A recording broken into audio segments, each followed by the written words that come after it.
गरल कहीं पाल किए, तेहि न भजसी मन मंद। वो कृपाल शंकर सहित, वो कृपाल शंकर सरित। बोल महादेव भगवान।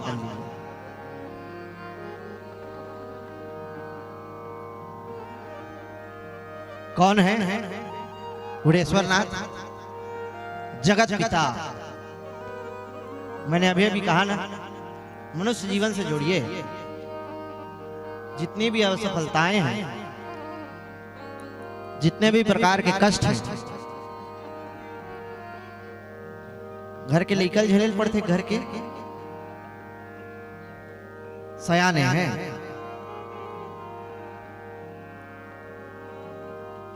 अब करतली में उठाए, तत्कर्तली कृत्य व्यापी हालाहलम विषम, अभक्षयन महादेव कृपया भूत भावनः। विष हाथ में रखे हैं,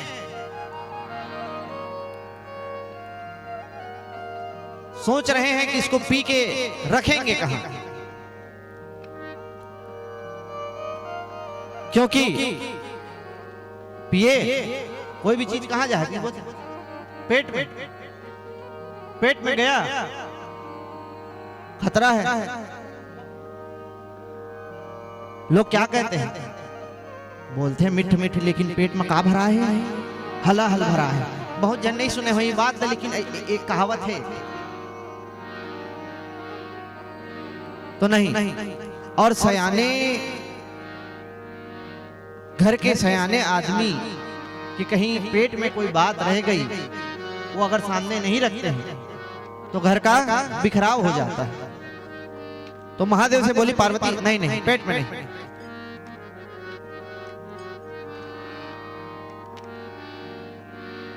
हृदय में रख लूं? बोले नहीं नहीं, हृदय में तो मेरे राम है, उनसे ये विष अगर वहां जाएगा तो उन्हें तकलीफ होगी, वहां भी नहीं रह सकता। और उगल दिया, मुंह में है, उगल दिया तो सारा चराचर विश्व जलकर खाक हो जाएगा। तब भगवान ने उसे कंठ में धारण किया, और जब कंठ में धारण किया तो भगवान का गला नीला पड़ गया। और भगवान का एक और नाम क्या हो गया? यच्चकार गले नीलम तच्च साधुर्विभूषु नीलकंठ। बोल नीलकंठ भगवान की जय हो। इसीलिए तो कहते हैं जो अमृत पिए वो देव, और जो विष पिए वो महादेव। बाबा भी लिखे ना, नाम प्रभाव जान शिवनी को, नाम प्रभाव जान शिवनी को, नाम प्रभाव जान शिवनी को, नाम प्रभाव जान शिवनी को, कालकूट फल दीनवी को, कालकूट फल दीनवी को, नाम प्रभाव, नाम प्रभाव, नाम प्रभाव जान शिवनी को। प्रेम से बोलिए शंकर भगवान की जय हो। जब भगवान शंकर ने वो जहर का पान किया, कुछ बूंदे भूमि पर गिरी, जिसे सर्प बिच्छुओं ने ग्रहण कर लिया, तब से वो जहरीले हो गए।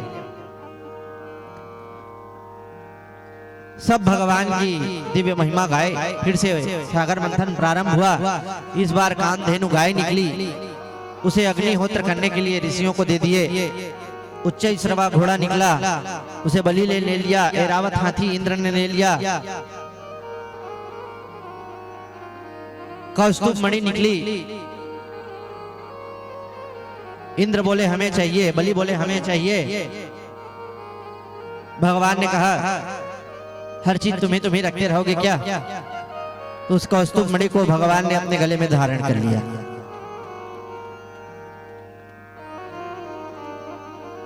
भगवान ने उस मणि को धारण किया और भगवान का एक नाम हो गया अजित। बोलो अजित भगवान की जय हो। अब मंथन धीरे धीरे धीरे धीरे प्रारंभ हुआ। 14 रत्न निकले। कौन कौन से? लक्ष्मी कौस्तुभ पारिजातक सुरा धनवंतरी चंद्रमा गावः कामदुधा सुरेश्वर गजो रंभादि देवांगना अश्वा सप्तमुखा सुधा हरिधनु संघो चांबुधे रत्नानीति चतुर्दशं प्रतिदिनं कुर्या सदा मंगलम कुर्या सदा मंगलम। रत्न निकलना प्रारंभ हुए। धीरे धीरे धीरे धीरे मंथन करते करते करते भगवती लक्ष्मी का प्रादुर्भाव हो रहा है। आइए हाथ जोड़कर श्री सूक्त के द्वारा भगवती लक्ष्मी का हम आराधना करते हैं। ततश्चाविर्भूत साक्षी श्री लक्ष्मी परा रंजयंती दिशा कांत्या विद्युत सौदामणि यथा।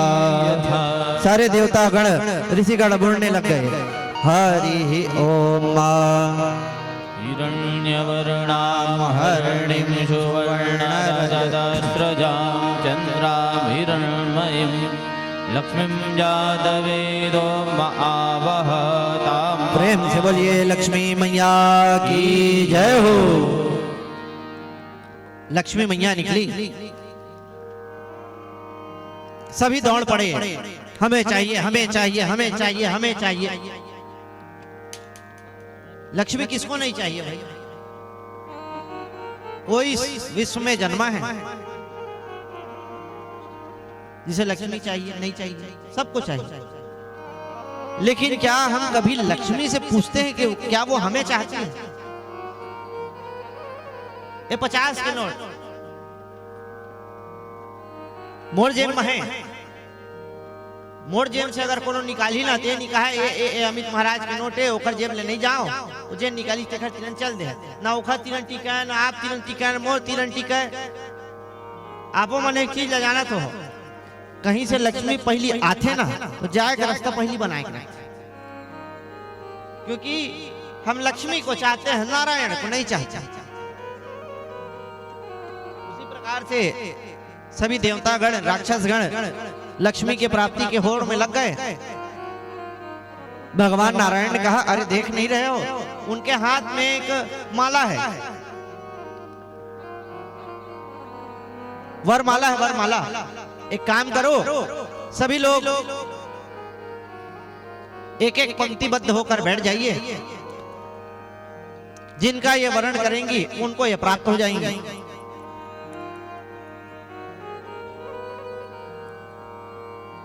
तो फिर क्या था, भगवान की बात मानकर एक तरफ ऋषि मंडली, देवताओं की मंडली, किन्नरों की मंडली, गंधर्वों की मंडली, असुरों की मंडली सब तरफ बैठ गई।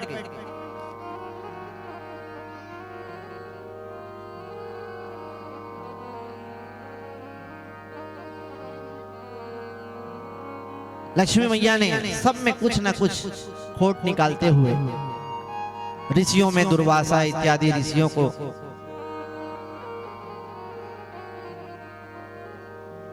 खोट निकाला, राजाओं में इंद्र आदि देवताओं पे खोट निकाला, गंधर्वों पे खोट निकाला, किन्नरों पे खोट निकाला। सब बैठे थे लेकिन लक्ष्मी ढूंढ किसे रही थी? अपने नारायण को। लेकिन नारायण को लक्ष्मी की बिल्कुल नहीं पड़ी है। देखे था, देखे हो नहीं? देखे था का? हाँ कहा नहीं, नहीं कहा तब नहीं। थोड़ा देर पहली बात हुई, भगवान कहाँ सोई रही थी? शांताकारं भुजगशयनं। भगवान तान दुपट्टा सोए हैं और वहां दो जन जागते रहते, एक लक्ष्मी और एक मूसर, दोनों जागते रहते। भगवान तान दुपट्टा सोए, लक्ष्मी से उनको, लक्ष्मी भगवान को चाहती है। इसलिए हमें भी लक्ष्मी की जगह भगवान को हम चाहे ना, लक्ष्मी हमारे पीछे पीछे पीछे पीछे, लेकिन है उल्टा। हम हाय नारायण की जगह हम हाय लक्ष्मी हाय लक्ष्मी हाय लक्ष्मी हाय हाय करत करत हाय हो जाती। और सारी लड़ाई जो इस पृथ्वी पे इस भूमंडल पे है धन से ही है, धन के कारण ही है, भगवान के कारण नहीं है जी। पहले वो थे ना पल्ला भगवान के कारण लड़ाई, भगवान के लिए, भगवान के पीछे में जन संपत्ति है वो खल लड़ाई दी थे हमेशा। कहीं भी देख लो, किसी भी प्रकार के ट्रस्ट में, किसी भी प्रकार के अन्य धर्मों के ट्रस्ट में लड़ाई है उस देवता, उनके कुल देवता के लिए नहीं, उसके पीछे जो संपत्ति है उसकी लड़ाई है। अगर हम उस नारायण को स्वीकार कर लें तो लक्ष्मी तो अपने आप में स्वीकार कर ही लेगी। तो लक्ष्मी ने देखा नारायण बिल्कुल पंक्ति से बाहर तान दुपट्टा आराम से सो रहे हैं।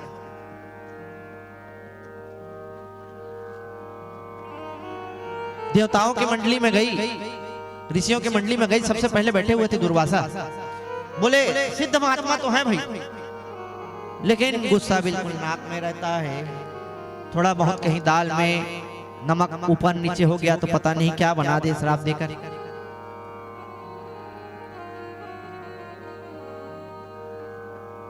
ऐसे देवताओं की पंक्ति से होते होते सब में कुछ न कुछ खामी निकालते निकालते आखिरी में नारायण के पास गई। बोले ये सर्वगुण संपन्न है,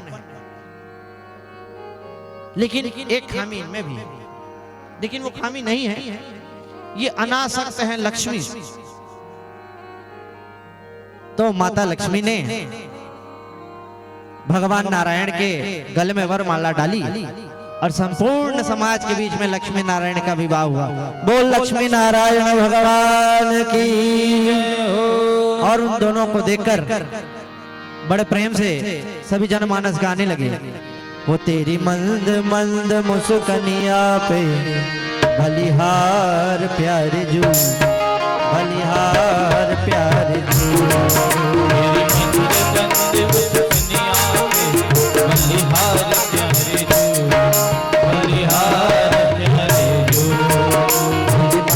मंद मुस्कनिया पे तेरी मंद मंद मुस्कनिया पे बलिहार प्यारे जू, बलिहार प्यारे जू। मंद मुस्कनिया पे ओ मंद मंद मुस्कनिया पे बलिहार प्यारे जू, बलिहार प्यारे जू।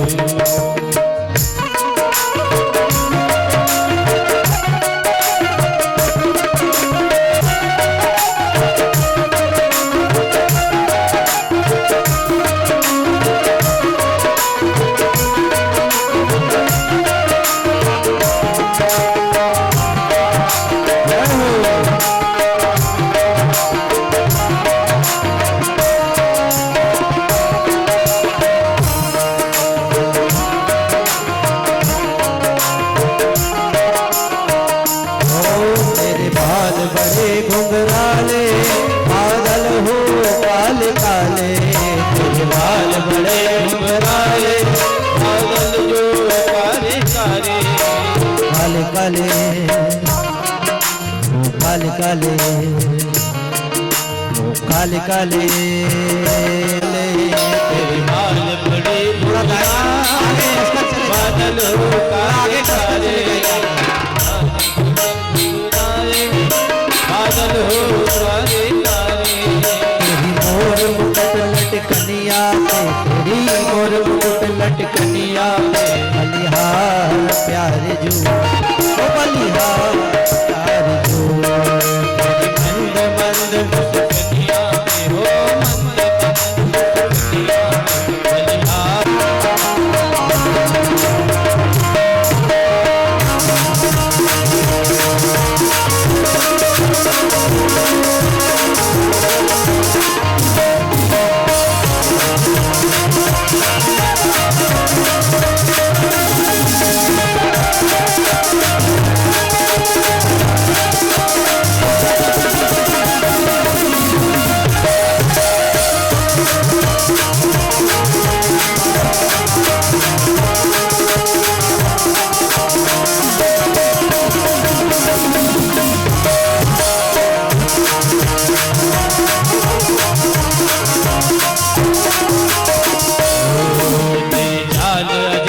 मतवाली लगती है प्यारी प्यारी। चाल अजब मतवारी लगती है प्यारी प्यारी। चाल अजब मतवाली लगती है प्यारी प्यारी। चाल अजब मतवाली लगती है प्यारी प्यारी। तेरी पायल की जनकनिया पे, तेरी पायल की जनकनिया पे हार प्यारी। मंद मंद मुस्कनिया पे, तेरी मंद मंद मुस्कनिया पे बनिहार प्यारी।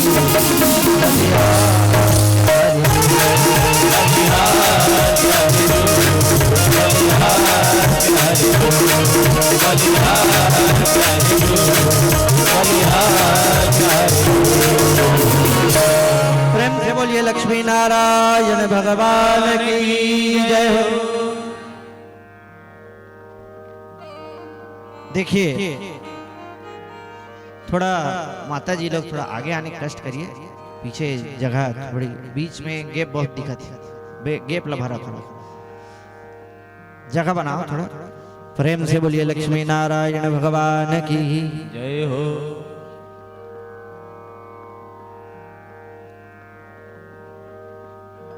इस प्रकार से मंथन में भगवती लक्ष्मी निकली, लक्ष्मी के पर्यंत कल्प वृक्ष निकली, अप्सराएं निकली। देवता बोले हमें चाहिए, राक्षस बोले हमें चाहिए। भगवान ने उसे स्वर्ग को भेज दिया, जिसका स्वर्ग पर आधिपत्य रहेगा उसके अधिकार में रहेगी। फिर पुनः मंथन प्रारंभ हुआ और वहां निकली वारुणी मधुरा। दैत्य बोले हमें चाहिए। दैत्य जो दौड़े झपटना मारे, भगवान ने देवताओं को रोक दिया। ठीक है ठीक है, रुक जाओ, ये तुम्हारे काम के नहीं है।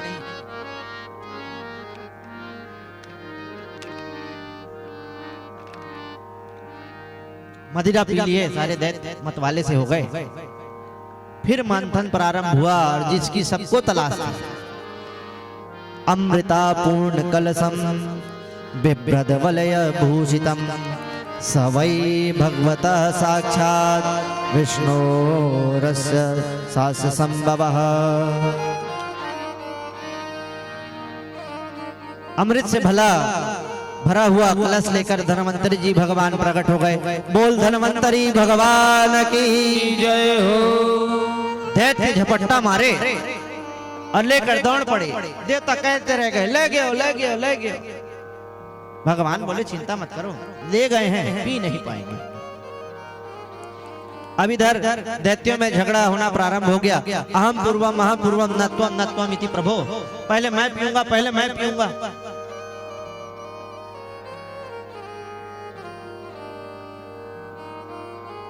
अब इनकी लड़ाई का फायदा उठाकर भगवान का दिव्य अवतार हुआ मोहिनी के रूप में। बोल मोहिनी भगवान की जय हो। भगवान दिव्य 16 वर्षीय कन्या के रूप में आए, उनके सामने से निकले। राक्षसों ने कहा, असुरों ने कहा, अरे ये देवी कौन है? अरे इनकी चाल कितनी सुंदर है, आंखें कितनी सुंदर है। अरे आपस में ही बातें करते रहोगे कि इनसे भी बात करोगे?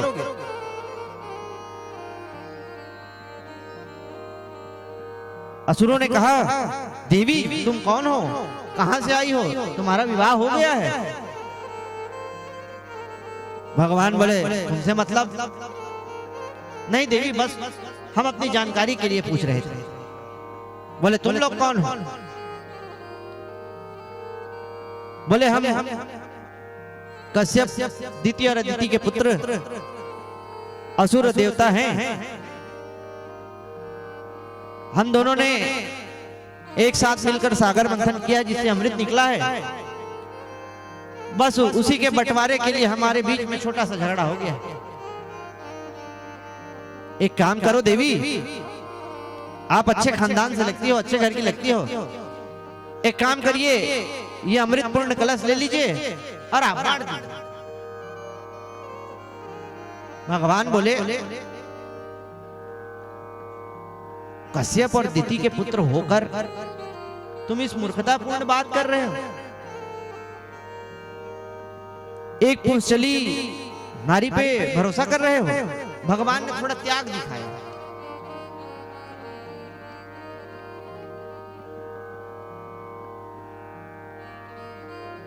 अब उनकी आस्था और बढ़ गई।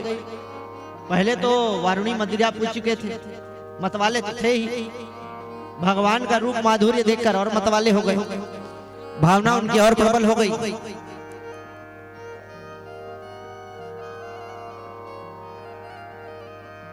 बोले नहीं देवी, अब जो कुछ भी हो, अब आप ही हमें अमृत का पान कराइए। तो उसमें से कुछ कमजोर असुर भी थे जो न्याय संगत की बात करने लग गए। धीरे से बोले, ये गलत बात है, हमें पीने को नहीं मिल रहा है, कोई बात नहीं, लेकिन इन देवताओं ने हमारे साथ बराबर मेहनत किया है, उनको भी अमृत में हिस्सा मिलना चाहिए। देवी ने कहा, बात तो ये सही कह रहे हैं। कलश को हाथ में लिए बोलती हैं, सुनो असुरो, एक काम क्यों नहीं करती, झगड़े को समाप्त कर दो। बोले कैसे? अरे इस अमृत कलश को मैं देख रही हूं, इसमें जो गाढ़ा गाढ़ा अमृत है ना, वो नीचे की ओर है, और जो एकदम पानी की तरह पतला है अमृत है ना, वो ऊपर की ओर है। एक काम करते हैं, इन देवताओं को भी एक पंक्तिबद्ध कराते हैं, ऊपर ऊपर का अमृत इनको पिलाते हैं, गाढ़ा गाढ़ा अमृत तुम लोग को पिलाऊंगा। अब उनको लगा न्याय संगत बात, न्याय की बात कर रही, बिल्कुल सही कह रही है, ऐसा ही करना चाहिए। अब एक अजीब कहावत है भाई, एक कहावत ए डहार के लिए नो है, हमारे डहार के लिए दाई मन के हाथ में कुछ भी प्रकार के बंटवारा होते, बंटवारा नहीं खोटा, बांटा नहीं खोटा होते किसी, तो यहाँ पर नहीं लागू हो, अब कहीं पर लागू हो। तो भगवान ने बड़े प्रेम से अमृत कलश को लिया, देवताओं को भगवान इशारा किए, सभी देवता लाइन एक पंक्तिबद्ध होकर बैठ गए, एक तरफ असुर बैठ गए। मंदिरा तो पिए थे, भगवान के रूप सौंदर्य में और अद्भुत नशा उनको चढ़ा हुआ था। लाइन से भगवान पंक्तिबद्ध देवताओं को अमृत पान कराते कराते कराते जा रहे थे। एक स्वर भानु नाम का दैत्य था, उसे शंका हुई, कुछ तो गड़बड़ है, देवी जी के कार्य से हमें संतुष्टि नहीं मिल रही है। सूर्य चंद्र के बीच में देवता का स्वरूप बनाकर वो भी बैठ गए। भगवान ने पंक्ति भेद नहीं किया, उसे भी अमृत पिला दिया। सूर्य चंद्र ने बताया, प्रभु ये तो असुर है, इसे आपने अमृत क्यों दिया? तो भगवान ने सुदर्शन चक्र चमकाया, तब तक वो अमृत पी चुका था, गले के नीचे उतर चुका था। उसे अमृत कलश, अमृत पीने की वजह से अब 2 हिस्सों में भगवान का सुदर्शन चक्र ने उन्हें बाधित कर दिया, बांट दिया 2 हिस्सों। वही राहु और केतु कहलाए। ब्रह्मा जी ने उसे ग्रहों की पंक्ति में स्वीकार कर लिया, बोले अब से तुम असुर नहीं देवता हो गए।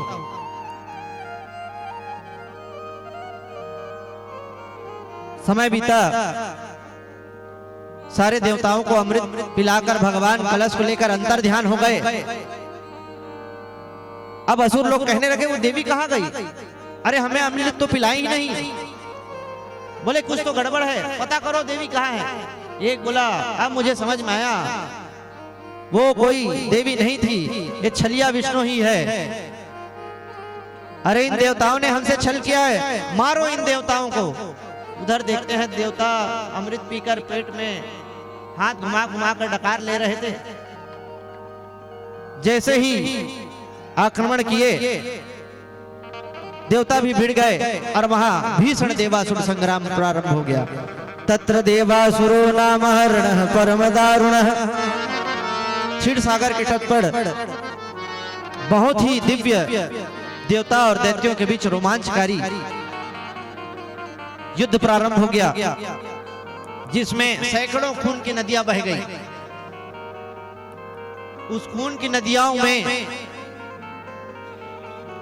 दोनों पक्ष के कटे हुए सर कद्दू की तरह बहने लग गए। देवता तो अमृत पी चुके थे, विजय सिंह को प्राप्त हो गए। अधिकतर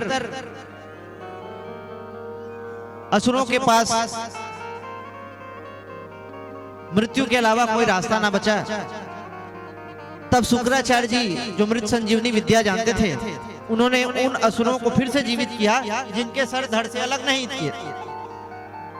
उन लोगों को जीवित किए जिसमें राजा बलि भी थे।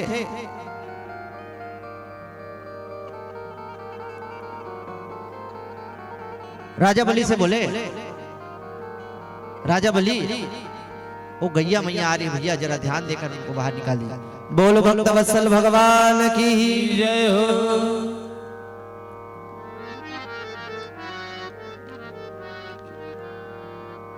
एक काम करो, आप लोग अगर इंद्रासन पाना चाहते हो ना, तो ब्राह्मणों की सेवा करो, भृगुवंशी ब्राह्मणों की सेवा करो, ब्राह्मणों को संतुष्ट करो।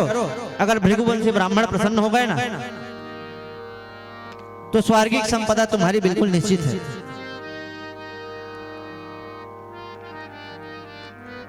बलि ने वैसा ही किया, खूब भंडारा कराया, खूब सेवा की।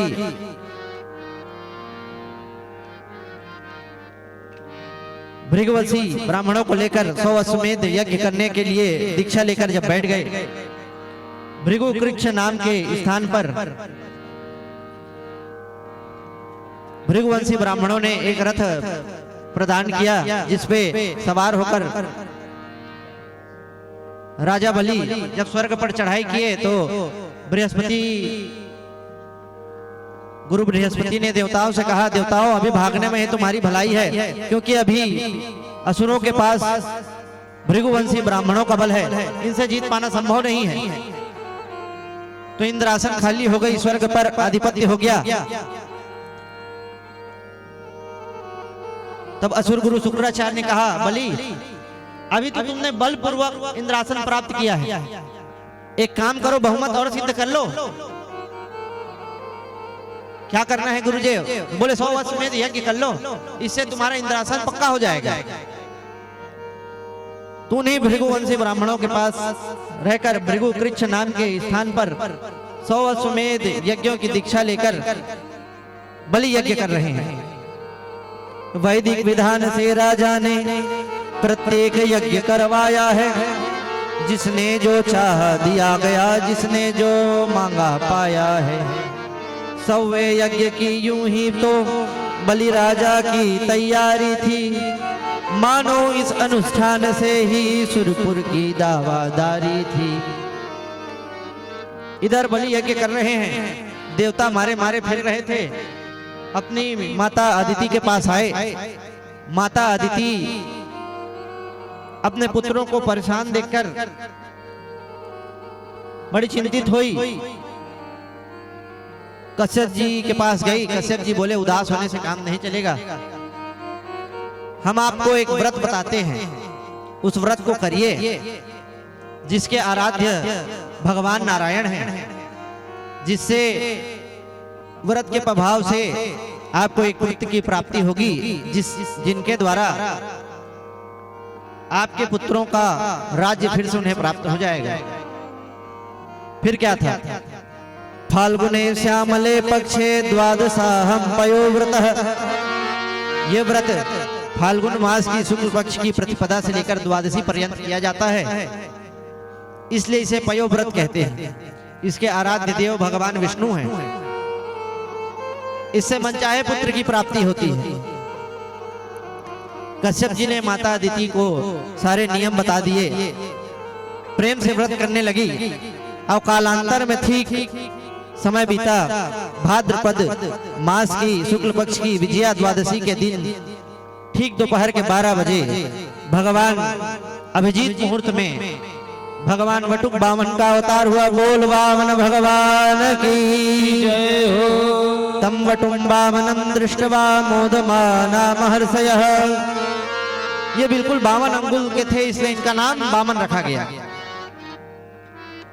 ब्रह्मादिक देवता इनकी स्तुति किए, सब अपने अपने स्थान को चले गए। कश्यप जी ने यज्ञोपवीत संस्कार कराया, बृहस्पति जी ने यज्ञोपवीत दिया, कश्यप जी ने मेखला, अदिति जी ने कौपिन, ब्रह्मा जी ने कमंडलू, माता अन्नपूर्णा ने भिक्षा पात्र के साथ अन्नदान किया। सारी भिक्षा को लेकर बटुक बामन जी देवगुरु बृहस्पति के पास आए। तो बृहस्पति जी ने कहा हमें इतने से हमारा काम नहीं चलेगा बटुक ब्राह्मण। तो गुरुदेव हमें त्रैलोक्य की राज्य संपदा चाहिए। अच्छा गुरुदेव कहाँ मिलेगा? जाओ भृगु वृक्ष नदी के तट पर, वहां पर बलि यज्ञ कर रहा है, उनसे त्रैलोक्य की राज्य संपदा लेकर आओ। तो गुरु जी का आश्वासन प्राप्त करके, आज्ञा प्राप्त करके अब बटुक बामन जी बलि के यज्ञ में जा रहे हैं। तन पर पीतांबर ना रहा, छोटा सा पीला कंबल है। वह शंख नहीं, वह चक्र नहीं, हाथों में दंड कमंडल है। भगवान अपना ही नाम नारायण नारायण नारायण लेते हुए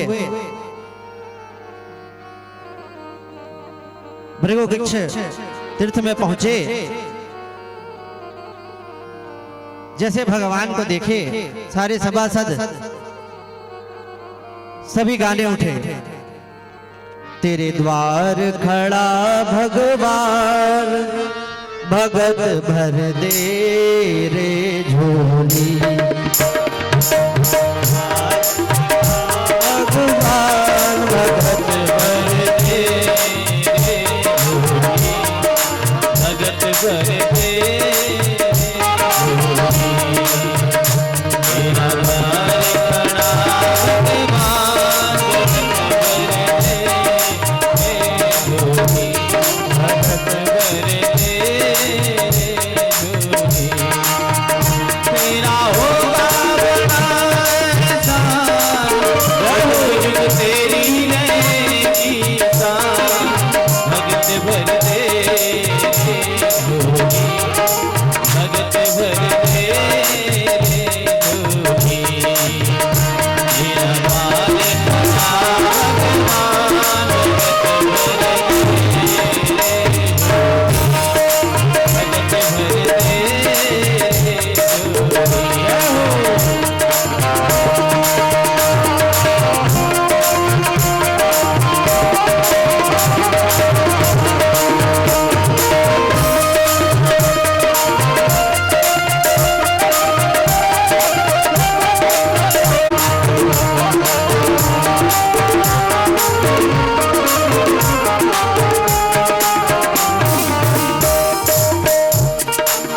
डोल उठी है सारी धरती देख रे, डोला गगन है सारा। डोल उठी है सारी धरती देख रे, डोला गगन है सारा। ओ भीख मांगने आया तेरे घर, जगत का पालन हारा रे, जगत का पालनहार। मैं आज तेरा मेहमान, कर ले रे तू मुझसे जरा पहचान। भगत भर दे झोली, भगत भर दे झोली। तेरे द्वार खड़ा भगवान, भगत भर दे झोली, भगत भर दे झोली।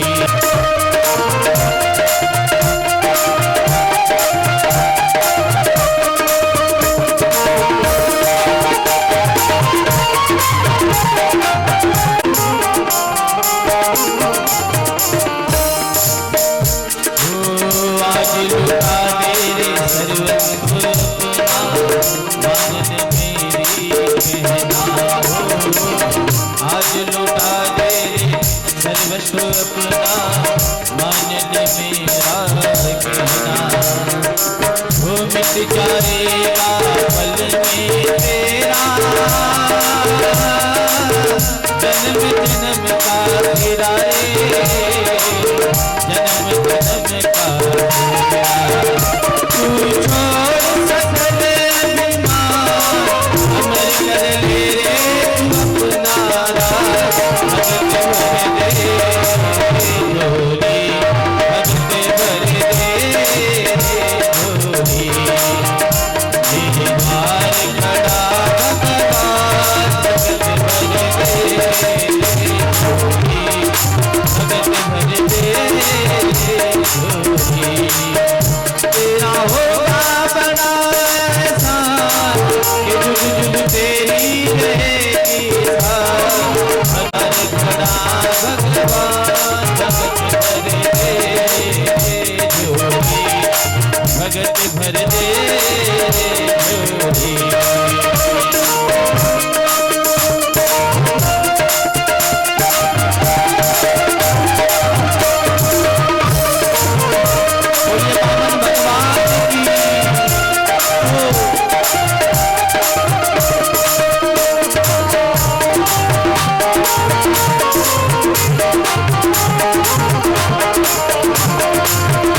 कैसे हैं बामन जी महाराज? हाथों पर छत्र लिए हुए हैं और एक हाथ पर कमंडलू लिए हुए हैं और किसके पास आए हुए हैं? बलि राजा के पास। सिर पे चोटी, सिर पे धरे, सिर पे चोटी, खड़ाओ सुहाए, सुहाए, बलि राजा को चलने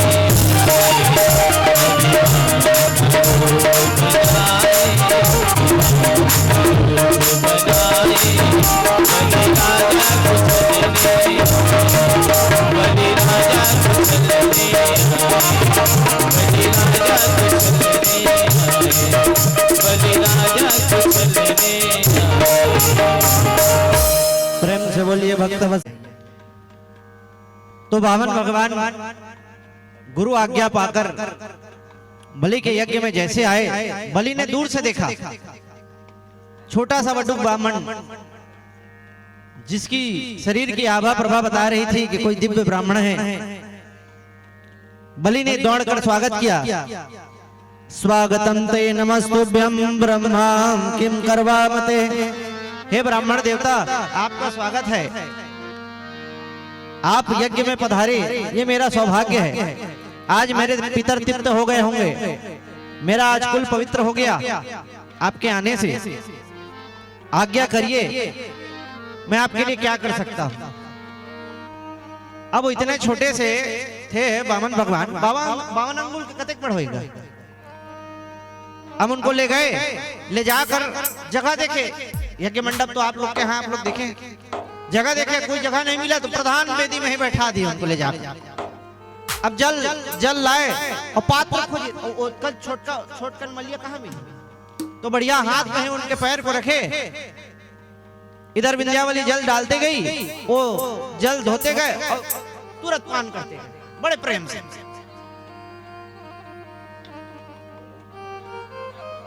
यथोपचार भगवान का पूजन किए। पूजन करने के पश्चात पूछते हैं, बताइए प्रभु मैं आपकी क्या सेवा कर सकता हूँ। गाम कांचनम गुणवत्तर दामं मृष्टम यथामहे। महाराज मैं आपको 10,000 गैयाएं दे दूं, आप उनकी सेवा की चिंता मत करिए। सेवक भी दूंगा, अन्न इत्यादि भी दूंगा। आप कहें तो आपके लिए एक सोने का महल बनवा दूं, घर बनवा दूं। हे बामन देव, आप बुरा मत मानना, आपको देखकर नहीं लगता कि अभी आपका विवाह हुआ होगा। कहो तो आपके लायक एक बोनी कन्या देखकर, ब्राह्मणी कन्या देखकर आपका विवाह करा दूं। इस उदारता को देखकर बामन भगवान बोलते हैं, हमें ऐसा कुछ नहीं चाहिए राजा बलि। अरे हमने तो सुना कि आप यज्ञ कर रहे हैं, तो हम आपका यज्ञ देखने आए। तब बलि कहते हैं, महाराज क्षमा कीजिए, छोटी मुंह बड़ी बात कह रहा हूं, महाराज क्षमा कीजिए, लेकिन ब्राह्मण बिना कारण के किसी के दरवाजे नहीं जाते।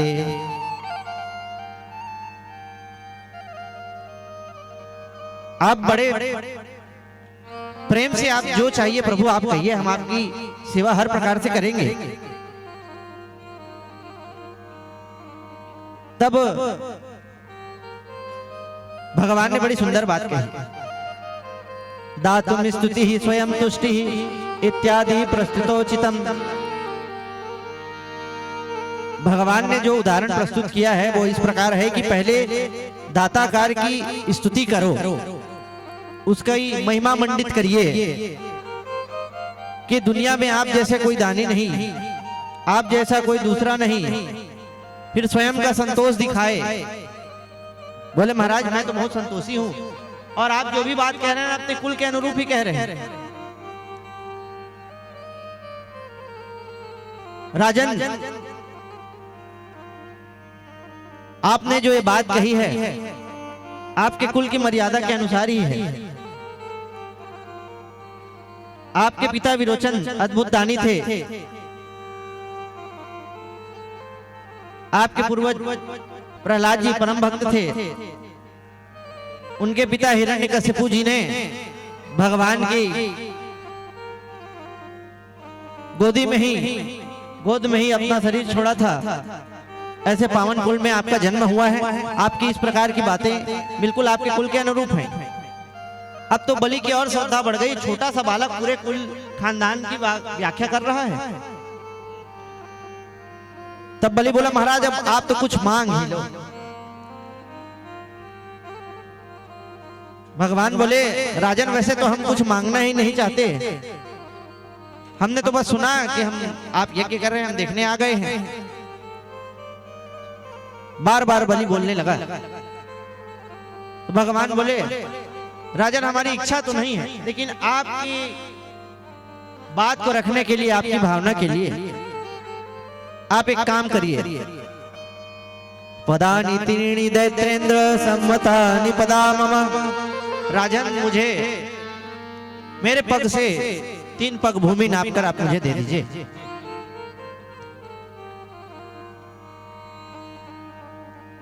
बलि बड़ी प्रेम से हंसा, बोले, महाराज हे ब्राह्मण देव, जैसे आप छोटे हैं ना, आपकी बुद्धि भी छोटी है।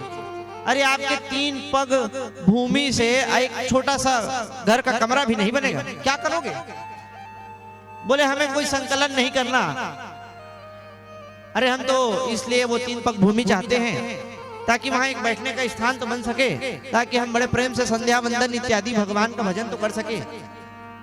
क्योंकि कहीं हम बैठते हैं तो लोग हमें भगाने लग जाते हैं। अरे बाबा जाओ यहाँ से, आज संध्या वंदन करोगे, कल धुनी जमा लोगे, फिर मंदिर बना लोगे, फिर आश्रम बना लोगे, जहां बैठते हैं वहां से जाओ जाओ कहते हैं। इसलिए हम उतने में ही संतुष्ट हैं, हमें उतनी ही भूमि दे दीजिए। राजा बलि बोले, महाराज आप मुझसे मांग रहे हैं।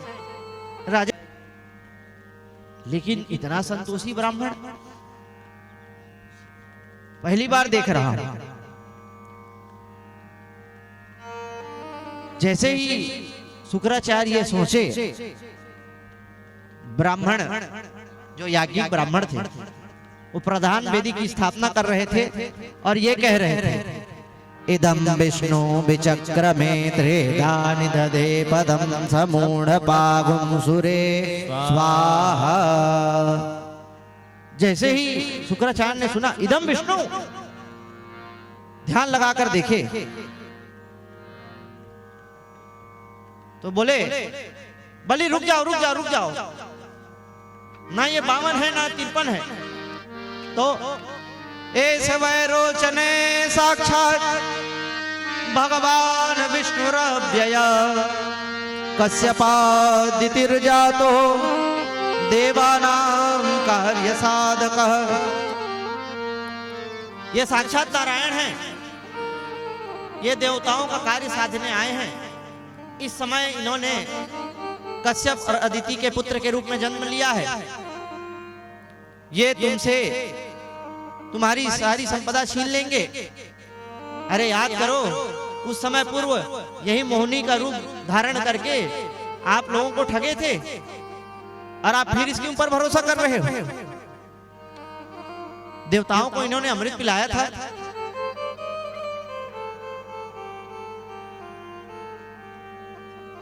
छोड़ दो, कुछ नहीं दूंगा बोल दो।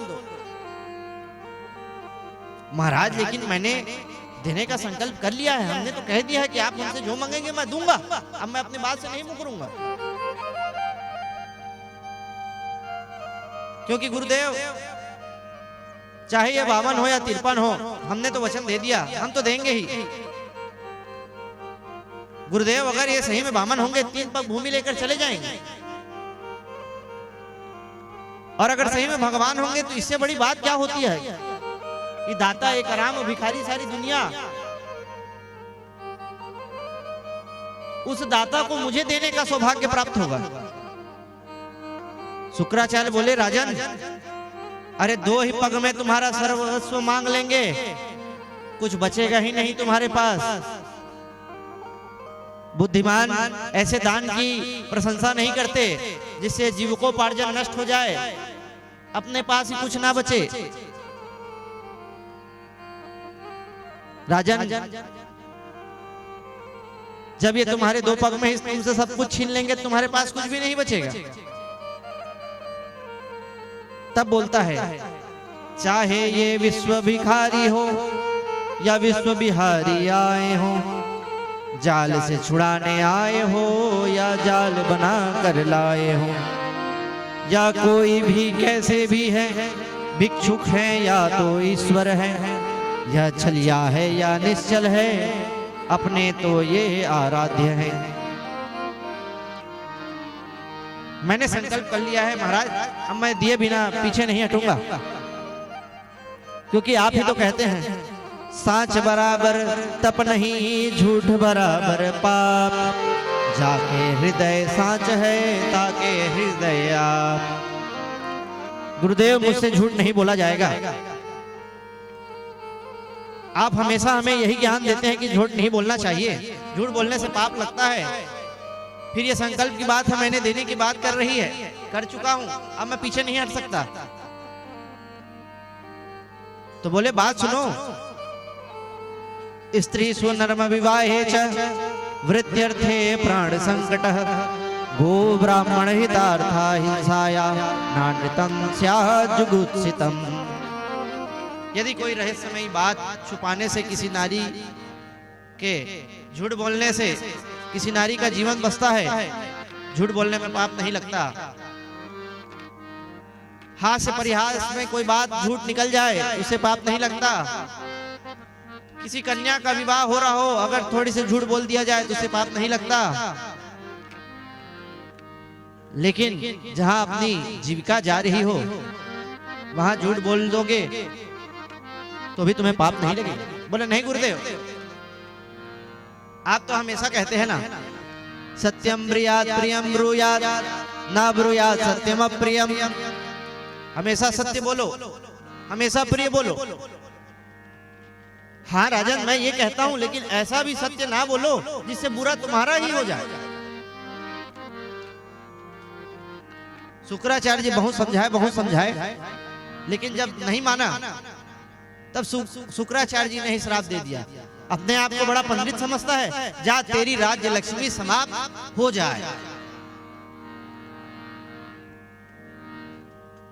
बलि ने सहर्ष अपने गुरुदेव के उस श्राप को स्वीकार किया। वामन देवता बोले, अरे आप गुरु चेला क्यों लड़ाई कर रहे हो भाई, हम तो पहले ही बोल रहे थे हमें कुछ नहीं चाहिए। अरे आप गुरु चेला आपस में किसी भी प्रकार का मतभेद मत लाइए, हम यहां से चलते हैं। नहीं नहीं महाराज, आप संकल्प कीजिए। श्राप देकर शुक्राचार्य जी महाराज वहां से चले गए।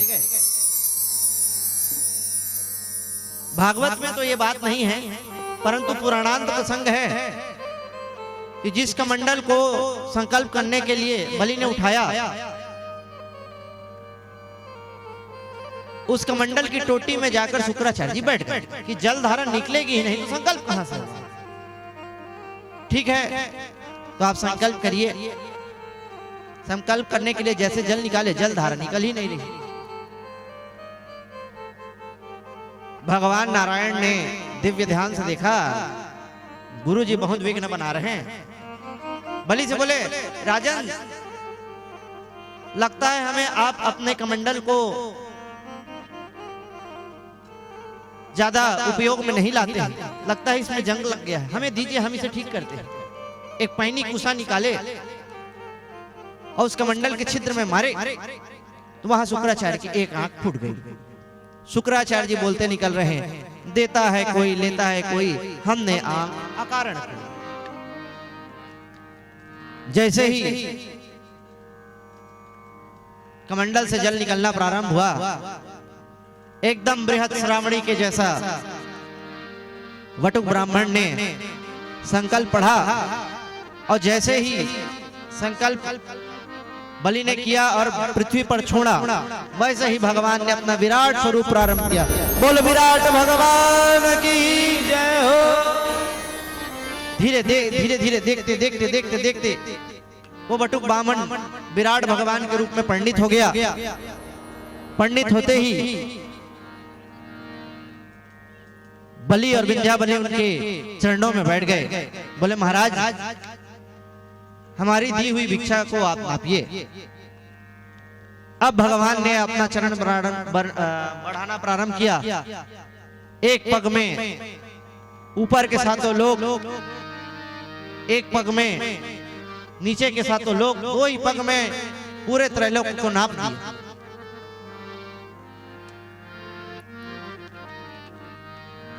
तीसरा पग रखने का स्थान नहीं मिला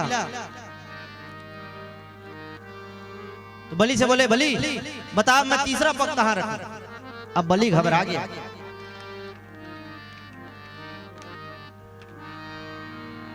तब विंध्यावली कहती है, अरे आप बड़ी चिंता करते हो, हमें बात करने दो। हाँ,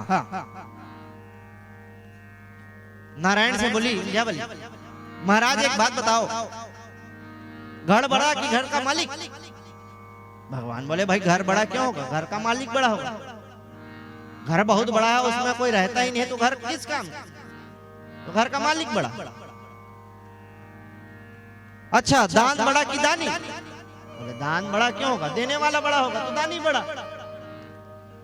हाँ तो महाराज अभी तक आपने हमारा दिया हुआ दान नापा है, हम दानियों को नहीं नापा। तो पदम तृतीयम कुरु सृष्टि में निजम, तीसरा पग आप हमारे सिर पर रखें। जैसे ही भगवान ने अपना पांव उठाया, विंध्यावली और बलि के ऊपर रखा, भगवान के जो चरण है वो आदेशात्मक कार्य करते हैं। भगवान ने अपने चरण से कहा बढ़ो बढ़ो बढ़ो, लेकिन पग जैसे जब बढ़ा था नीचे से ऊपर तो बढ़ते गया, लेकिन ऊपर से नीचे आते आते आते आते आते बिल्कुल सिर के बराबर हो गया। भगवान के चरण भी तो चिन्मय वपु हैं।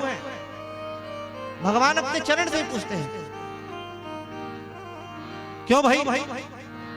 जब ऊपर के लोग नापने थे तू बहुत बड़ा। हाँ महाराज। जब नीचे के लोग नापने थे तब तू बहुत बड़ा। हाँ महाराज। अब मैं बोल रहा हूं कि इन दोनों से कुछ आगे चले जाओ ताकि इनका दान अल्प हो जाए, तो तुम बढ़ क्यों नहीं रहे? महाराज, हम इस त्रैलोक्य में सब कुछ नाप सकते हैं, लेकिन आप में भी सामर्थ्य नहीं कि आप अपने भक्तों को नाप सके। बोल भक्त वत्सल भगवान की जय हो। बलि विंध्यावली के उस दान के बाद भगवान ने कहा, बलि अभी तो हम लेने आए थे, लेकिन तुमको भी एक वरदान देते हैं। अगले आने वाले मनवंतर के इंद्र तुम ही बनोगे। तब तक एक कार्य करो, तुम सुतल लोक में जाकर निवास करो। अब हमारी इच्छा है, तुमने हमें दान दिया है, अब आप भी हमसे कुछ मांग लो।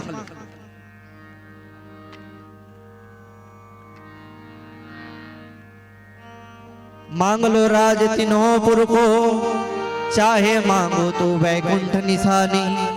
16 श्रृंगार 32 आभूषण, सत्य कहूँ यह मम मुखबानी। इंद्र हो को इंद्रासन मांगिलो चाहे नई रजधानी। बामन प्रभु बार बार कहे, वर मांगन हो सुमांगलो रानी। बलि एवं विंध्यावली, चाहो तो हम आपको अचल संपत्ति दे देते हैं। बोलो तो मैं वैकुंठ का राज्य दे देते हैं। विंध्यावली भारतीय नारी थी, क्या बात कहती है। असील त्याग दियो धरती, तब से पृथ्वी पग धारत नाही। रैन को ताग दियो चकसी, अपने पति पास सिधारत नाही। कब से करुणा निधि दानी भये, हमरे पति पास पसारत बाही। लौटी के गंग पछाह भये, पर मांगन से हम मांगत नाही। विंध्यावली कहती है, अभी अभी हमसे ही मांग रहे थे, हमें क्या देंगे? अभी अभी तो हमारे पति से ये मांग कर रहे थे। अरे अभी अभी हमने जो दे के यश कमाया है, इनसे मांगकर हम अपने पारिवारिक यश को, कीर्ति को समाप्त कर दे, ये हमसे नहीं हो पाएगा। हम अपनी मर्यादा का अतिक्रमण नहीं करेंगे। फिर भी भगवान प्रसन्न हुए। भगवान के बार बार कहने पर बलि ने कहा, महाराज आप देना ही चाहते हैं तो हमको एक ही वरदान दीजिए, सुतल लोक में जिस स्थान पर मैं रहूं वहां हमेशा आपका दर्शन पाता रहूं। भगवान ने कहा, तथास्तु। इधर भगवान ने त्रैलोक्य की राज्य संपदा इंद्र को दे दी। इस प्रकार से बलि से लेकर भगवान वटुक बामन बनकर त्रैलोक्य की राज्य संपदा जो इंद्र से बलि ने छीन लिया था, उसे आज फिर से इंद्र को प्राप्त करा दिया। बोलो भक्त वत्सल भगवान की जय हो। अब अष्टम स्कंद के अंत में आचार्य सुखदेव मत्स्यावतार की कथा का वर्णन करते हैं कि छठवें मनवंतर के मनवंतर में अंत में भगवान ने मत्स्य अवतार लेकर सत्यव्रत मनु की रक्षा की थी। फिर है ग्रीव अवतार की रचना वर्णन करके अष्टम स्कंद को विराम करते हैं। आइए कुछ भजन के अनुसार आप सभी को कुछ समय है, आप भगवान वटुक बामन को जो भी अर्पित करना चाहते हैं आकर अर्पित कर सकते हैं। बोल वटुक बामन भगवान की जय हो। नटवर नागर नंदा, नटवर नागर नंदा, भजो रे मन गोविंदा। नटवर नागर नंदा, भजो रे मन गोविंदा। रामचंद्र भजो रे मन गोविंदा।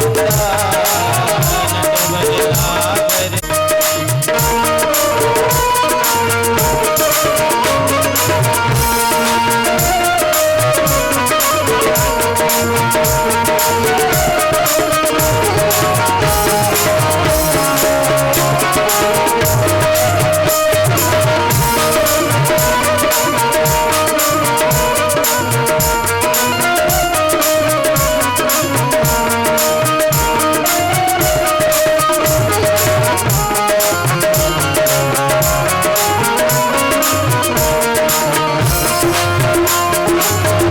नागर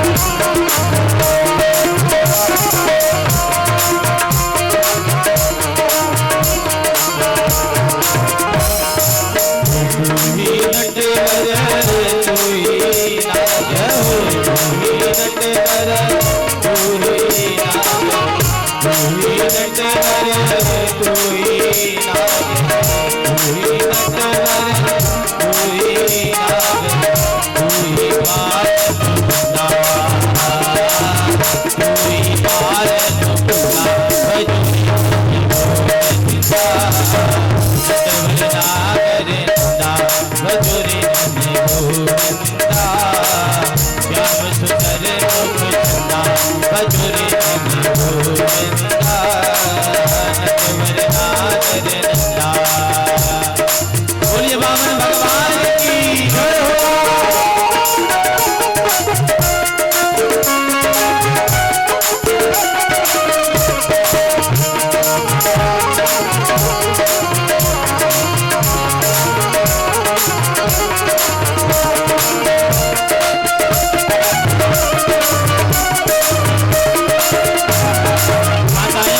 तालियों की सेवा करते हुए बोले वृंदावन बिहारी लाल की जय हो। सब सखियन में राधा बड़ो है, सब सखियन में राधा बड़ो है, सब सखियन में राधा बड़ो है, राधा बड़ो है, राधा बड़ो है। ओ जो नदियन पीछे गंगा, जो नदियन पीछे गंगा, भजो रे मन गोविंदा। नटवर नागर नंदा, भजो रे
की कुंज गिलिन में, वृंदावन की कुंज गलिन में, वृंदावन की कुंज गलिन में, वृंदावन की कुंज गलिन में, नाचत माल लुटना, नाचत माल लुटना, भजरे गोविंदा, भजरे गोविंदा, ओ भजरे गोविंदा, भजरे गोविंदा, भजरे गोविंदा, भजरे गोविंदा, वरना करिंदा, वरना करिंदा, भजरे गोविंदा, भजरे गोविंदा, भजरे गोविंदा,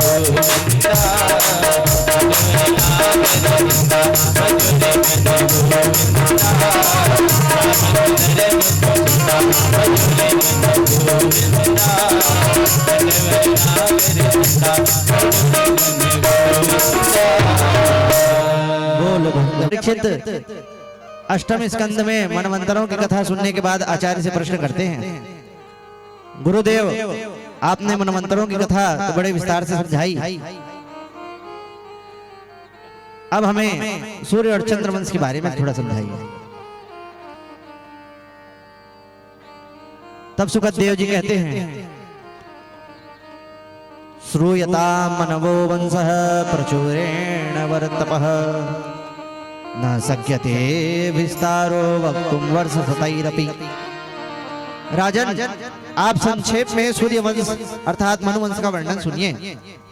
यदि मैं विस्तार पूर्वक कहना प्रारंभ करूं तो सैकड़ों वर्ष भी लग जाए फिर भी पूरा नहीं हो पाएगा, इसलिए संक्षेप में सुनिए। भगवान नारायण के नाभि से कमल, कमल से ब्रह्मा जी के मन से मरीचि ऋषि उत्पन्न हुए, मरीचि ऋषि के पुत्र हुए कश्यप जी उनकी अदिति नामक पत्नी के गर्भ से विवस्वान नाम के सूर्य देव का उत्पन्न हुआ, जिनसे यह सूर्य वंश चला। सूर्य देव की संज्ञा नाम की पत्नी के गर्भ से श्राद्ध देव मनु का जन्म हुआ।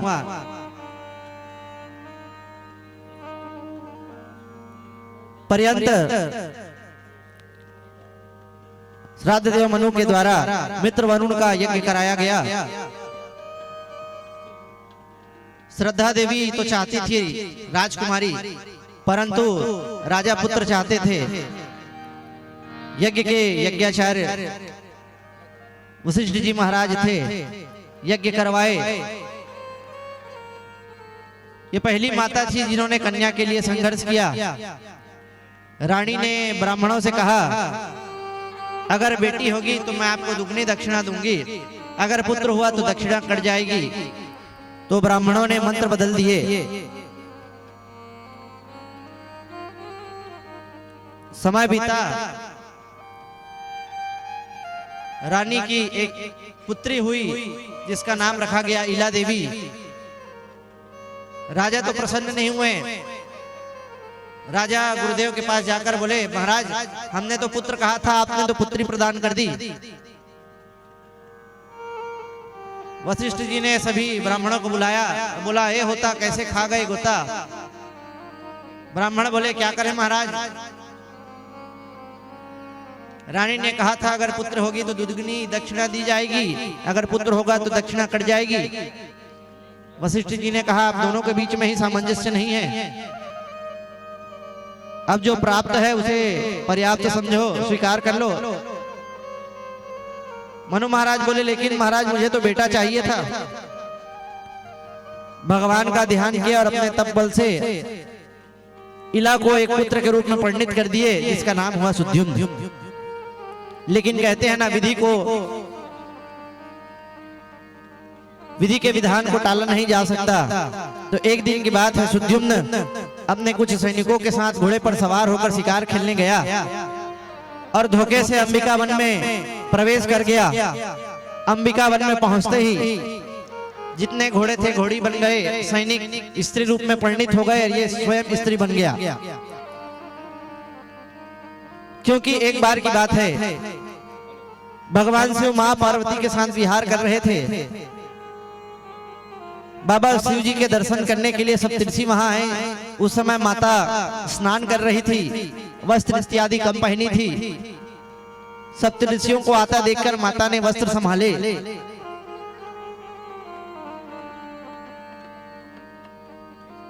माता की इच्छा को जानकर भगवान शंकर ने उस स्थान को श्राप दे दिया। अब इस स्थान पर मेरे अलावा कोई भी पुरुष आएगा वो स्त्री में परिणित हो जाएगा।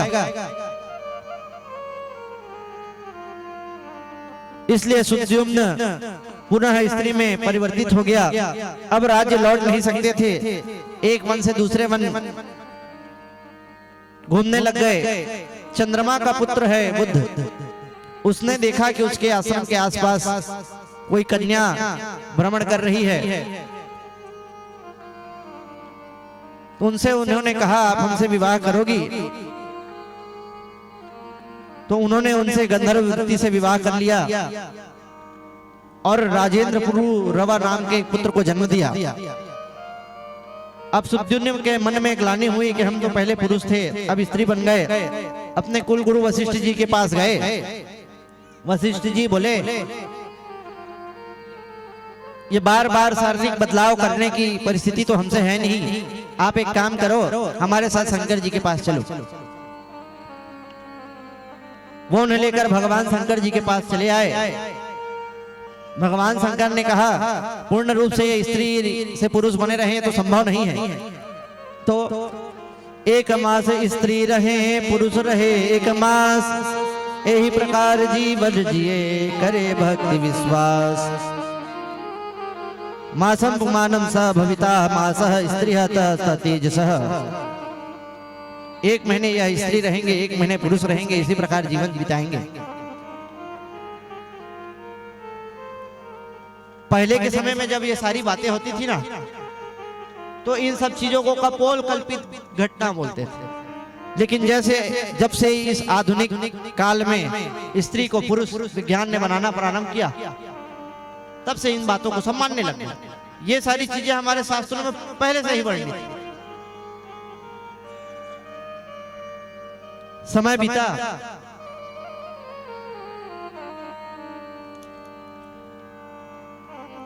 इनके आगे चलकर पुत्र हुए। दृष्ट, दृष्ट के धृष्ट हुए, धृष्ट के दृष्ट हुए, इनके हुए नभाग, उनके पुत्र हुए वलंदर, उनके वत्सप्रीत, उनके प्रांशु, उनके प्रमति, उनके खन्नी होत, उनके चक्षुष, उनके रंभ, उनके खन्नी नेत्र, उनके करभन, उनके अविक्षित एवं मरुत। मरुत जो थे वो चक्रवर्ती सम्राट हुए। आचार्य कहते हैं इन्हीं मनुवंश के मनु महाराज के एक पुत्र हुए सरियाती, जो वेदों के बड़े विद्वान थे। उत्तान, बरही, अर्नत और भूरी सेन, इनके 3 पुत्र हुए एवं एक कन्या हुई जिसका नाम था सुकन्या। सुकन्या नाम तस्यासीत कन्या कमललोचना, तया साधुर्वनर्गत्यो आगत्यम चवनाश्रमम। महाराज सरियाती की कन्या है सुकन्या। एक बार ये चवन ऋषि के आश्रम में गए। चवन ऋषि को ढूंढने का बड़ा ही प्रयास किए, परंतु चवन ऋषि मिले नहीं, क्योंकि चवन ऋषि तो तप में बैठे हुए थे, उनके पूरे शरीर में दीमक लग चुके थे। सुकन्या अपने सहेलियों के साथ देखिए एक जगह पर कुछ जुगनू जैसा कुछ चमक रहा है। 2 कांटे ली और उन छिद्रों पे डाली, वहां से रक्त की धार बहने लग गई। जब उस धूल के कण को हटाया गया तो वहां चवन ऋषि थे। चवन ऋषि ने मनु महाराज से कहा, सरियाती जी से कहा कि आपकी पुत्री ने मेरे दोनों नेत्र फोड़ दिए। तो सरियाती महाराज ने उनका आशय जानकर अपनी पुत्री को उनके साथ विवाह कर दिया। वो चमन ऋषि की सेवा करने लग गई सुकन्या। एक दिन इनके यहाँ अश्विनी कुमार आए। चमन मुनि ने कहा, आप तो देवताओं के वैद्य हो, आप हमारी दृष्टि वापस करा दीजिए। अश्विनी कुमार बोले, इसमें हमारा क्या फायदा है। ऋषि बोले, अब से हम देवताओं के यज्ञ में आपको भाग दिलाएंगे। क्योंकि अश्विनी कुमार देवताओं के वैद्य थे, इसलिए सभी उनसे घृणा करते थे। अश्विनी कुमारों ने चमन ऋषि की बात को गंभीरता से लेते हुए एक कुंड में उन्हें लेकर डुबाए। जैसे ही डुबाए, वह दिव्य स्वरूप में वर्णित हो गए, उनकी दृष्टि वापस आ गई।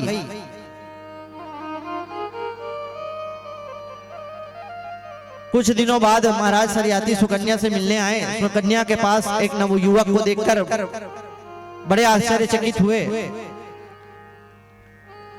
अपनी पुत्री से कहा, मैंने तुम्हें चमन ऋषि की सेवा के लिए रखा था, ये युवान कौन है? सुकन्या बताई, ये आपके जमाता चमन ही हैं।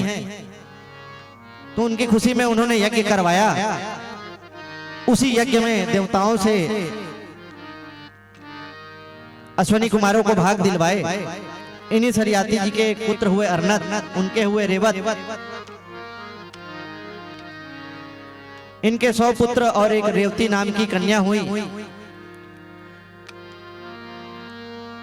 रेवती के लिए जब कोई वर नहीं मिला तो रेवत ब्रह्मा जी के पास गए। ब्रह्मा जी से पूछे, हमारी कन्या के अनुरूप कोई वर बनाए हैं कि नहीं आप? उस समय ब्रह्मलोक में कुछ उत्सव चल रहा था, तो इन्हें कुछ पंक्ति में कुछ समय रहना पड़ गया। तो ब्रह्मा जी हंसते हुए बोले, महाराज, जिनके बारे में आप सोच रहे हैं कि अपनी कन्या दे दें, अब उनका तो वंश भी सुनाई नहीं देता। आगे आने वाले द्वापर में भगवान श्याम सुंदर का अवतार होने वाला है। उनके बड़े भैया हैं बलराम जी, उनके साथ अपनी पुत्री का विवाह कर देना।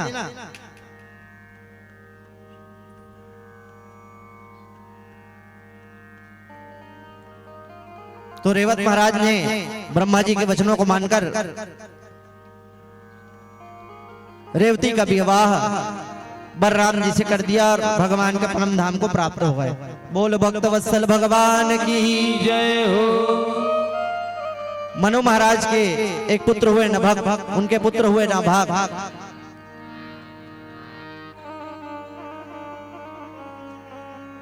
इनकी सत्यता को देखकर भगवान शंकर इनसे प्रसन्न हो गए थे। क्योंकि अंगिरस गोत्री ब्राह्मण स्वर्ग प्राप्ति के लिए जब यज्ञ कर रहे थे, तो यज्ञ के 6वें दिन वो सारे मंत्र भूल जाते थे। पिता की आज्ञा से इन्होंने ब्राह्मणों का यज्ञ पूर्ण करवाया। ब्राह्मण जब स्वर्ग जाने लग गए तो बहुत सा धन लेकर इनको दे दिए। जब ये वो बचा हुआ धन लेकर आ रहे थे तो भगवान रुद्र प्रकट हो गए। भगवान रुद्र ने कहा, ये तो हमारा हिस्सा है, अगर यकीन नहीं तो अपने पिताजी से पूछ लीजिए। तब इन्होंने अपने पिताजी की बात मानकर भगवान शंकर को सारी धन को अर्पित किया। तो भगवान शंकर इनके ऊपर प्रसन्न हो गए। इन्हीं नभाग के वंश में आगे चलकर महाराज अम्बरीश हुए, जिनका ब्रह्म श्राप भी कुछ नहीं बिगाड़ पाए। परीक्षित बोले, महाराज कथा विस्तार से सुनाइए। तब महाराज कहते हैं, अम्बरीशो महाभाग सप्तदीपवती महिम। अम्बरीश महाराज सप्तदीप के महाराजा हैं।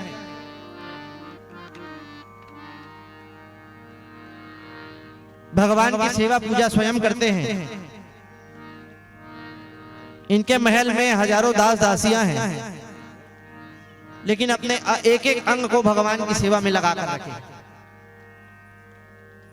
हमारे पास अगर थोड़ा सा धन आ जाए तो हम अपने आजकल घर के पूजन के लिए भी एक ब्राह्मण रख लेते हैं। थोड़ा सा धन आ जाए अपने आचार्य की अवहेलना करके अन्यों से, अन्य ब्राह्मणों से, अन्य विद्वानों से अनेकानेक प्रकार के कार्य कराते हैं। लेकिन महाराज अम्बरीश क्या करते हैं? मन से भगवान की सेवा करते हैं, लीलाओं का स्मरण करते हैं, वाणी से उनके गुणों का गान करते हैं, हाथों से भगवान की सेवा करते हैं, चरणों से प्रभु की प्रदक्षिणा करते हैं, भगवान का भोग स्वयं बनाते हैं, नेत्रों से भगवान गोविंद के दर्शन करते हैं। इस प्रकार से एक एक अंग को चक्रवर्ती सम्राट होते हुए भी महाराज अम्बरीश ने भगवान में लगाकर रखा है।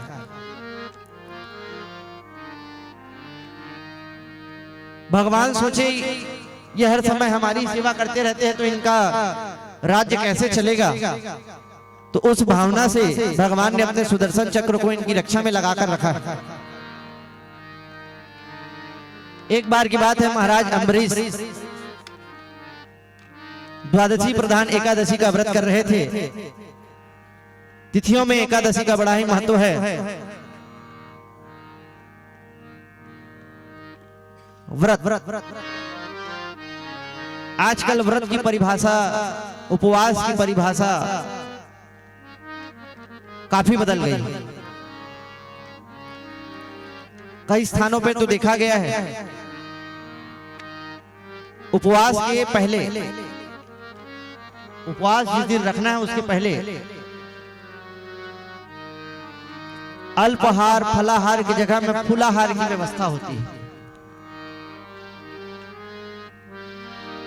अनेक प्रकार की हमने खुद कई बार सुना है। चाचा निर्जला व्रत रखना है महाराज, इसमें चाय पानी के कोई विधान नहीं दे। देखो पुस्तक में नहीं लिखा है, ए पी सकत ही का 12 बज गए है, आधा रात हो गए है। दूसरे दिन की व्यवस्था चालू हो जाती है, पेट को शांत रखना है, कुछ खटा मठा हो जाए। दिन भर का कार्य फलाहार बनाने में, भोज बनाने में निकाल देते हैं। उपवास रखने का प्रधान विधान यह था कि भगवान का भजन करने के लिए कम से कम 15 दिन में एक बार मनुष्य अपने जीवन में समय निकाले। भजन तो होता नहीं, भोजन की व्यवस्था पूर्ण जोरों से होती है। परंतु अम्बरीश महाराज क्या करते हैं? अम्बरीश महाराज के साथ उनकी सारी प्रजा भी इस व्रत को रखती है। अम्बरीश महाराज एकादशी का व्रत किए, ब्राह्मणों को भोजन कराए, दक्षिणा दिए, खूब दान किए, विदा किए। जब स्वयं पारण करने वाले थे ना, उसी समय दुर्वासा ऋषि अपने 88,000 शिष्यों को लेकर वहां पहुंच गए। उन्होंने दुर्वासा ऋषि को आमंत्रण दिया। दुर्वासा ऋषि ने उनका आमंत्रण स्वीकार किया और बोले महाराज हम कुछ क्षण में यमुना स्नान करके आते हैं, फिर भोजन करते हैं। स्नान करने चले गए। इधर द्वादशी केवल आधा मुहूर्त शेष बची थी। अब अम्बरीश महाराज धर्म संकट में पड़ गए, क्योंकि अतिथि को निमंत्रण दे दिए हैं, अब उनको प्राप्त कराने के पहले खुद प्राप्त करना सही है नहीं, पारण करना सही है नहीं। एक तो अगर आपने किसी को निमंत्रण दे दिया है, उसके पहले पारण करते हैं तो पाप तो लगता है, लेकिन द्वादशी में अगर आप पारण नहीं करते हैं तो घोर पाप लगता है। पारण का भी विधान बहुत शानदार बदला हुआ है आज की परिस्थिति में। जनमानस में बड़ी भ्रांति है। हमने अपने क्षेत्र में देखा है पारण का विधान क्या है। प्रेम से सूर्योदय पर्यंत, सूर्योदय के पूर्व उठिए, भगवान का भजन करिए, गोपाल जी को स्नान कराइए, शालिग्राम को स्नान कराइए, वो जल तुलसी दल लेकर पारण करिए। लेकिन होता उल्टा है। सफेद वाले अरे का तिखुर तिखुर तिखुर, ठंडा करी ठंडा करी, केला तिखुर, अनेक प्रकार। अरे पारण करना है भाई, पेट नहीं भरना है। उपवास भी आजकल दिखावे की तरह ये हम उपवास रहते हैं। जतका हमारे पूर्वज बन उपवास रहा आज ज्यादा उपवास रहा, लेकिन फलित काबर नहीं हो। इसका कारण यही है, उपवास की परिभाषा बदल गई है, उपवास रखने का तरीका बदल गया। क्यों? आजकल भरोसा आचार्य पे, ग्रंथों पे नहीं, ये मोबाइल ऊपर जोरदार होता है। अनेक अनेक प्रकार के प्रख्यात आचार्य आ गए हैं जो जैसा बता देते हैं, फलने समय में फलना व्रत करो, ऐसा उपाय होगा, ऐसा करो तो वैसा होगा, वैसा करो तो वैसा होगा, कैसा होगा उसके पीछे कोई नहीं जाएंगे। अरे पहले अपन क्षेत्र के विप्र ब्राह्मण से बात का स्पष्टीकरण कर लो कि सही में शास्त्रगत ये प्रमाण कहीं है कि नहीं। बस कमुआ कान ले गया मैं दौड़। खैर, इधर अम्बरीश जी बड़ी दुविधा में फंसे हुए हैं, तो ब्राह्मणों ने उन्हें सलाह दी। ब्राह्मणों से ही सलाह ली जाती थी पहले। आजकल सलाह ब्राह्मण की जगह हम फोन देते गूगल।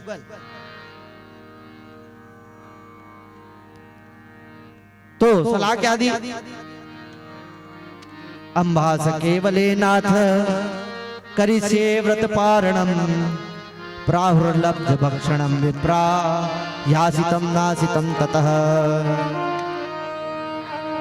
कि महाराज भगवान का चरणोदक पारण है भी और नहीं भी है। चरणोदक लेके आप पारण कर सकते हैं, क्योंकि जल पीना पारण कहा भी गया और नहीं भी कहा गया। महाराज अम्बरीश ने ऐसा ही किया, चरणोदक ग्रहण किया। चरणोदक ग्रहण करने के पश्चात जब दुर्वासा ऋषि आए तो उन्हें पता चल गया, तो क्रोध से लाल हो गए। बोले, रे नृप मंद तो ही अभिमाना, कीनी बुलाय मोर अपमाना, पहले हमें निमंत्रण दीना, हमें छारी की पारण कीना। गुस्से से अपने एक जटा उखाड़े भूमि पर पटके एक कृत्या नाम की राक्षसी प्रकट हो गई, जो महाराज अम्बरीश को खाने के लिए मुंह खोलकर दौड़ी। परंतु महाराज अम्बरीश की रक्षा में भगवान का सुदर्शन चक्र था, कृत्या को समाप्त किए और महाराज दुर्वासा के पीछे पीछे लग गया। ऋषि की ओर बढ़ा तो ऋषि वहां से भागे, ब्रह्मलोक में पहुंचे। ब्रह्मा जी की शरण में गए तो ब्रह्मा जी ने कहा, यहां से भागो, इस चक्र को मैं नहीं संभाल सकता, ये मेरे भी पीछे लग जाएगा। वहां से भागे, भगवान शंकर के पास गए, शंकर जी ने भी स्थान नहीं दिया। तो दुर्वासा भागते भागते जिनका चक्र था उन्हीं के पास गए। भगवान ने भी साफ साफ मना कर दिया। सुनी दुर्वासा के वचन, हरि बोले तत्काल, मुझ में ये शक्ति नहीं, ले हूं सुदर्शन टाल। दुर्वासा जी अब ये मेरे बस में नहीं है, क्योंकि अहम भक्त पराधीनो यह स्वतंत्र इव द्विजः। मैं भक्तों के अधीन हूं।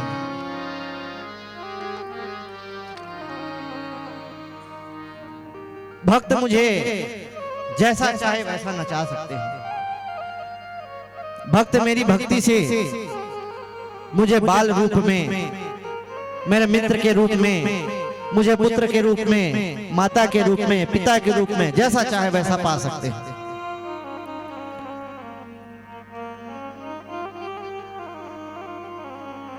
दुर्वासा जी, मैं आपकी रक्षा नहीं कर सकता।